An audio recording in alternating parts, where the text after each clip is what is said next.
Okay, all right. Ready for tape? Yeah. Ready? Yep. Okay, so Mitch on the left is going to be making the beginning. Okay, Mitch Goldstein. Yes. Okay, so I think that there's two major reasons why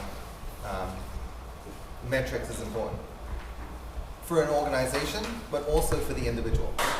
So number one, it tells an organization where it's been, your history, what you have accomplished so far.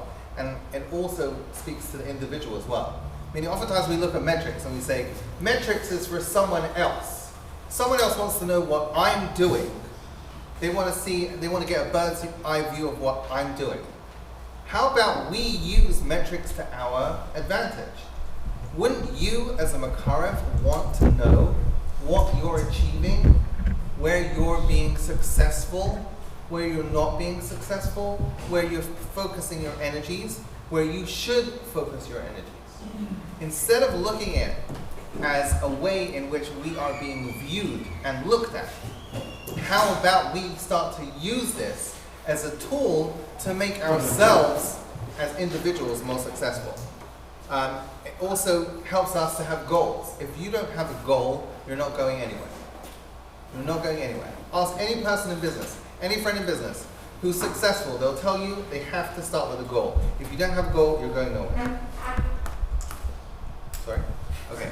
If you have to know if something's going wrong, and you also have to know if you're reaching a target. Say again? 30 seconds. 30 seconds, okay.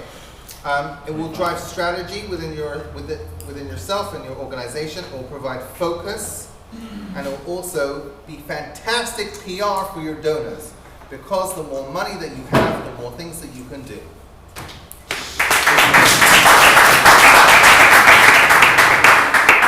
Now we turn the table over to, we already are having.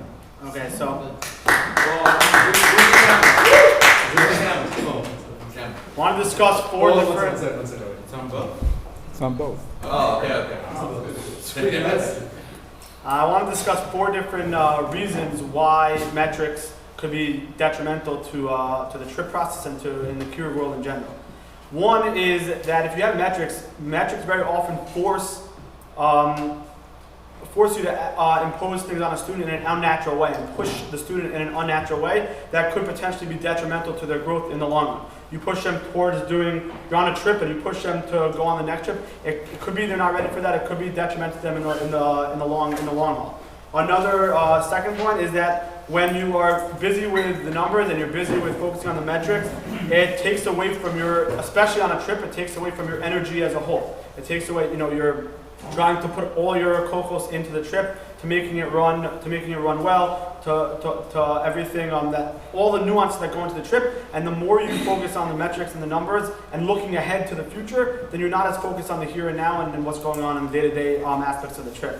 And the third point is that the metrics very often force us, specifically with trips, when in recruitment for trips, to take students that are not necessarily shy for the trip, and because we need to fill numbers for the buses, and therefore we end up with a bus half of the trip shouldn't really be on that level trip, shouldn't really be in that situation, and we end up detrimental to the class as a whole.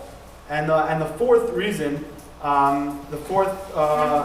Reason that I'll speak about tonight is that there are a lot of nuances that go into working with students and working with people in general and trips. And when we focus on the metrics, it doesn't allow us to take into account the nuances that come into effect.